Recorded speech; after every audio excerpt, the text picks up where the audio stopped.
Hello everyone, welcome back to our session. सुप्रभात सभी को, गुड मॉर्निंग एवरीवन। मैं आशा करता हूँ आप सभी लोग बहुत अच्छे होंगे। तो चलो शुरुआत करते हैं हमारे आज के 10 मिनट शो की, जहाँ पे हम बात करेंगे 10 मोस्ट इंपॉर्टेंट क्वेश्चंस और करेंगे उनका डिटेल एनालिसिस। ठीक है, तो जहाँ पे जो है हम क्या बात करते हैं, इन सभी टॉपिक्स जो दे रखे हैं आपको, स्पोर्ट्स हो गया, लेटेस्ट अपॉइंटमेंट हो गया, इन सभी को हम इंक्लूड करते हैं। ठीक है, तो सबसे पहला क्वेश्चन देखते हैं। सबसे पहला क्वेश्चन देखो ये है कि अभी आपको पता है कि नोबेल प्राइजेस जो हैं अभी मिल रहे हैं लोगों को। ठीक है, मतलब ऐसे ही मान लो कि डिस्ट्रीब्यूट हो रहे हैं अभी। तो अब जो है, अभी हमने प्रीवियस वीडियो में देखा था जहाँ पे केमिस्ट्री में मिला था। आज जो है आपके सामने देख रहे हो आपकी 2023 के जो फिजिक्स के नोबेल प्राइजेस है वो अनाउंस हो चुके हैं। किस किस को मिले हैं अब आपको याद रखना है, वो 3 पर्सनैलिटी ये हैं। ठीक है, उनके नाम कुछ ये हैं, पियरे एगोस्टिनी, फ्रैंक रॉज और एनी होलियर। ठीक है, तो आपको थोड़े से नाम याद करने में प्रॉब्लम होगी, बट देन अगर आप इसको रिपीटेड पढ़ोगे तो आपको याद हो जाएंगे। तो आपका आंसर जो हो जाएगा यहाँ पे हो जाएगा option number D, all of the above. Pierre Agostini, Ferenc रॉस्ट एंड होलियर। ठीक है, इन तीनों का क्या मिला है, फिजिक्स में नोबेल प्राइज मिला है for the year 2023। Next question, where was 27th world road congress organised recently. देखो यहाँ पे वर्ल्ड रोड कांग्रेस ऑर्गेनाइजेशन जो है एक तरीके से एक इवेंट हुआ है। ठीक है, जहाँ पे अलग अलग देश से लोगों ने पार्टिसिपेट किया, और यहाँ पे जो एक तरीके से बात की गई वो ये थी रोड कनेक्टिविटी की। ठीक है, रोड कनेक्टिविटी की और सेफ्टी की बात करी गई ऑन इंटरनेशनल लेवल। तो यहाँ पे जो पूरा से इवेंट था, इसमें हमारे जो नितिन गडकरी है, road transport and highway minister, इन्होंने भी पार्टिसिपेट किया था, इंडिया को रिप्रेजेंट किया था। तो पूछा जा रहा है कि 27th वर्ल्ड रोड कांग्रेस कहाँ पे ऑर्गेनाइज हुई, तो ये हुई प्राग में। ठीक है, प्राग मतलब जो चेक रिपब्लिक है, ठीक है, वहां पे ये क्या हुई, ऑर्गेनाइज हुई। तो आपको इतनी चीज यहां से याद रखनी है। ठीक है, चलो नेक्स्ट क्वेश्चन पे चलते हैं। Where has the joint exercise Sampriti 11 started between the armies of India and Bangladesh. सबसे पहली चीज तो देखो आपको यहाँ से ये याद रखनी है कि जो संप्रीति एक्सरसाइज है ना, ये संप्रीति एक्सरसाइज ये किस किस के बीच में होती है, ये होती है इंडिया और यहाँ पे बांग्लादेश। ठीक है, इंडिया और बांग्लादेश के बीच में क्या होती है, संप्रीति एक्सरसाइज। अब देखो यहाँ पे ये जो हुई, ये कहाँ पे हुई, ये आपसे पूछा जा रहा है। तो आपका आंसर हो जाएगा ऑप्शन नंबर डी, मेघालय के उमरोई में। ठीक है, उमरोई मेघालय, यहाँ पे इस एक्सरसाइज को कंडक्ट किया गया। तो आपको ये दोनों चीजें याद रखनी है कि संप्रीति जो 11 है 2023 की, वो एक तो किस किस के बीच में हुई, मतलब हमेशा दोनों इंडिया और बांग्लादेश के बीच में ही होती है, लेकिन कहाँ पे हुई 2023 के अंदर, तो वो हुई मेघालय उमरोई के अंदर। ठीक है, तो आपको ये चीज़ याद रखनी है। आगे देखते हैं। अच्छा, आगे बढ़ने से पहले एक और जो इंडिया और बांग्लादेश की एक्सरसाइज होती है वो आपको याद ज़रूर रख लेनी है, ये भी इम्पॉर्टेंट है। प्लस इम्पॉर्टेंट इसलिए भी क्योंकि इसको बहुत ज़्यादा लोग नहीं जानते। ठीक है, तो ये है बोंगो सागर। ठीक है, बोंगो सागर। तो देखो बोंगो से तो आप क्या याद रख सकते हो कि ये बांग्लादेश की है। ठीक है, और सागर से आप क्या याद रख सकते हो कि ये नेवी एक्सरसाइज है। और अगर सागर टर्म है तो वो हमारे भारत में ही बोला जाता है। ठीक है, समुद्र को हम सागर बोलते हैं, तो सागर से आप समझ जाना नेवी है और इंडिया की है, और बोंगो से क्या है, बांग्लादेश है। तो इस तरीके से आपको याद रखने में ईजी होगा। तो यहाँ पे आपको क्या याद रखना है कि जो बोंगो सागर है ये भी किसकी है, बांग्लादेश एंड इंडिया की। ठीक है, इतनी चीज यहां से याद रखनी। नेक्स्ट पे चलते हैं। Where has the south east Asia's first high speed rail whoosh been launch recently under this China BRI। देखो चाइना का जो मतलब बेल्ट रोड इनिशिएटिव है ना, उसके अंडर में एक अभी साउथ ईस्ट एशिया की फर्स्ट हाई स्पीड रेल जो है अभी लॉन्च हुई है, जिसका नाम है वूश। ठीक है, तो ये कहाँ पे हुई है, ये आपसे पूछा जा रहा है। तो ये हुई है आपके इंडोनेशिया में।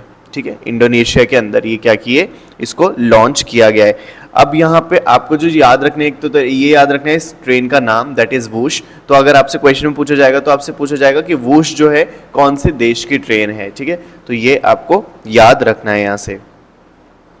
Next question, Who is the first Indian woman to be honored with the Global Indian Award Gala 2023? देखो ग्लोबल इंडियन अवार्ड गाला जो है एक तरीके से एक अवार्ड है। ठीक है, तो यहाँ पे ये जो अवार्ड है तो 2023 का, ये किसको दिया गया है, तो ये दिया गया है, जैसा कि आप पिक्चर में देख पा रहे हो, तो ये है सुधा मूर्ति, जो इन्फोसिस के जो फाउंडर हैं। ठीक है, उनकी वाइफ है सुधा मूर्ति। तो उनको क्या दिया गया है, global Indian award gala 2023।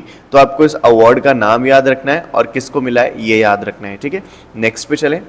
Who has recently won the gold medal in 5000 metre race in the 19th Asian games. देखो आज हम अगर बात करें सेशन की और अगर 19th एशियन गेम्स में विनर्स की बात ना करें तो ऐसा तो हो ही नहीं सकता। तो 5000 मीटर रेस जीतने वाली, और कौन जीतने वाली, गोल्ड जीतने वाली 19th एशियन गेम्स में कौन बनी है, तो वो है पारुल चौधरी। ये जो आप पिक्चर में देख रहे हो ना, ये पारुल चौधरी हैं जिन्होंने 5000 मीटर में क्या जीता है, गोल्ड जीता है इन 19th एशियन गेम्स में, जो कहाँ पे हो रहे हैं, होंगजाओ चाइना के अंदर। एक बार एक पूरे गेम्स कंप्लीट हो जाने दो, जो एशियन गेम्स है ना इनको पूरा कंप्लीट हो जाने दो, फिर हम क्या करेंगे, एक डेडिकेटेड वीडियो लेकर आ जाएंगे, ठीक है। तो उसमें हम क्या बात करेंगे, सभी के सभी जितने भी विनर्स है ना उन सभी की बात करेंगे, सो दैट आपको एक ही सेशन के अंदर सारे की सारी चीजें मिल जाए, क्योंकि ये जो है एशियन गेम्स आपके आने वाले एग्जाम्स के लिए मोस्ट इंपॉर्टेंट है, ठीक है। यहां से क्वेश्चन आएगा ही आएगा। चलो, where has KVIC recently inaugurated Khadi India outlet. देखो जो KVIC है मतलब Khadi and village industry commission, उसने अभी एक तरीके से खादी करके एक इंस्टीट्यूट, एक आउटलेट जो है वो अभी क्या किया है, स्टैब्लिश किया है। तो आपसे पूछा जा रहा है कि ये कहाँ पे किया गया है, तो ये किया गया है IIT दिल्ली के अंदर। ऑप्शन नंबर सी जो है आपका आंसर हो जाएगा, कहाँ पे, IIT दिल्ली में, ठीक है। ये चीज आपको यहां से याद रखनी है। नेक्स्ट क्वेश्चन पे बढ़ चलते हैं। Where will be the Indian navy's innovation and indigenisation seminar Swavlamban 2.0 start. देखो इंडियन नेवी का एक इनोवेशन और इंडिजनाइजेशन जो एक तरीके से पूरा एक कैंपेन है, ठीक है, सेमिनार है जिसका नाम है स्वावलंबन 2.0, ठीक है। तो ये कहाँ पे हुआ, ये आपसे पूछा जा रहा है। तो ये जो है ये हुआ न्यू दिल्ली के अंदर। ऑप्शन नंबर डी जो है आपका आंसर हो जाएगा। इसका जो पूरा स्वावलंबन का जो एम है ना वो यही है कि यहाँ पे जो इनोवेशन है, ठीक है, इनोवेशन है और जो टेक डेवलपमेंट है,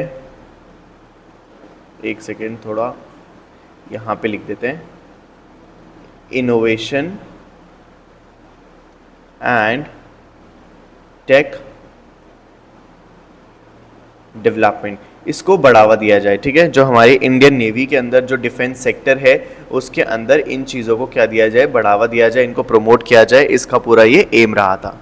नेक्स्ट देखते हैं। Who has recently been appointed to the post of Deputy Chief of the Navy? ये इंपॉर्टेंट क्वेश्चन है, ये आपको याद रखना ही रखना है। इनफैक्ट वैसे तो 10 के 10 क्वेश्चन आपको याद होने ही चाहिए क्योंकि हम 10 ही क्वेश्चन लेते हैं, ठीक है। तो देखो यहाँ पे कौन है जो अभी डेप्यूटी चीफ जो है नेवी के अभी बन गए हैं, तो ये जो पिक्चर है आप बिल्कुल सही देख रहे हो, दैट इज ऑप्शन नंबर है। ये जो पिक्चर है ये है तरुण सोबती की। तरुण सोबती जो है अपॉइंटेड हो चुके हैं किस पोस्ट पे, डेप्यूटी चीफ ऑफ नेवी। तो अब आप मुझे बता दो कि नेवी के जो चीफ हैं, ठीक है, वो कौन है इस टाइम पे। तो जो करंट नेवी चीफ हैं उनका नाम क्या है, तो यहाँ पे उनका नाम हो जाएगा एडमायरल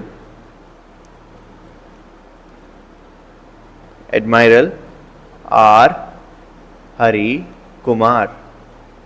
आर हरि कुमार कौन है, ये है नेवी के चीफ, ठीक है। तो आपको ये चीज भी यहां से याद रखनी है।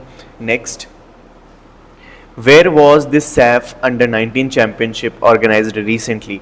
देखो यहाँ पे जो है सैफ अंडर 19 चैंपियनशिप जो है इसको अभी इंडिया ने जीत लिया है, ठीक है। इंडिया जो है जीत गई है सैफ अंडर 19 चैंपियनशिप, ठीक है। फुटबॉल का जो टूर्नामेंट होता है वो बेसिकली ये होता है, और अभी जो है अंडर 19 का जो चैंपियनशिप हुई इसको इंडिया ने जीत लिया। ये कहाँ पर हुई, तो ये हुई थी नेपाल के अंदर, ठीक है। तो नेपाल में हुई थी, नेपाल जीत गई है, सॉरी नेपाल में हुआ था और इंडिया इसको जीत गई है, ठीक है। तो आपको ये चीज़ याद रखनी है। Next, okay, so this is like all about today's session. तो अपना आज का सेशन यहीं पे अपन रैप अप करते हैं। ये थे हमारे आज के 10 मोस्ट इंपॉर्टेंट क्वेश्चन जिनको आपको याद रखना ही रखना है, क्योंकि वी ओनली टेक 10 क्वेश्चन और उनको अच्छे से पढ़ते हैं, और ये मोस्ट इंपॉर्टेंट 10 क्वेश्चन है किसी भी पर्टिकुलर डे के, ठीक है। तो आई होप आपको वीडियो पसंद आई होगी, और ऐसे ही वीडियोस पाने के लिए आप चैनल से जुड़ जाना सब्सक्राइब बटन को प्रेस करके, और बेल आइकन को भी दबा देना, सो दैट मैं जैसे वीडियो अपलोड करूँ आपके पास नोटिफिकेशन आ जाए। यहाँ पे देखो GK24 एक एप्लीकेशन है जिसको आपको डाउनलोड कर लेना चाहिए, क्योंकि ये एप्लीकेशन जो है आप लोगों के लिए लाभदायक साबित होगी, क्योंकि मैं यहाँ पे करंट करंट अफेयर अपलोड करता हूँ डेली बेसिस पे, वो भी लेटेस्ट और वो भी हिंदी और इंग्लिश दोनों में। यहाँ पे आपको काफ़ी सारे MCQ मिलते हैं जिनको आप प्रैक्टिस कर सकते हो और देख सकते हो आपकी तैयारी कितनी स्ट्रांग है। और इसके अलावा यहाँ पे आपको मिलता है स्टडी मटेरियल बहुत सारे सब्जेक्ट से रिलेटेड, ठीक है। तो ये सारी की सारी चीज़ें आपको इस ऐप में देखने को मिलेंगी। इसको आप ज़्यादा से ज़्यादा यूज़ करो, ठीक है। आप लोगों के लिए ही बनाया गया है। इसको जो है डिस्क्रिप्शन में मैंने लिंक डाल दिया है, वहाँ पे जाके आप इसको डाउनलोड कर लेना और इसको यूज़ करना। So that's all about today's video. I hope आपको वीडियो पसंद आई होगी, और अगर आई है तो मुझे कॉमेंट करके ज़रूर बताना। वीडियो को लाइक करना और शेयर करना अपने दोस्तों के साथ।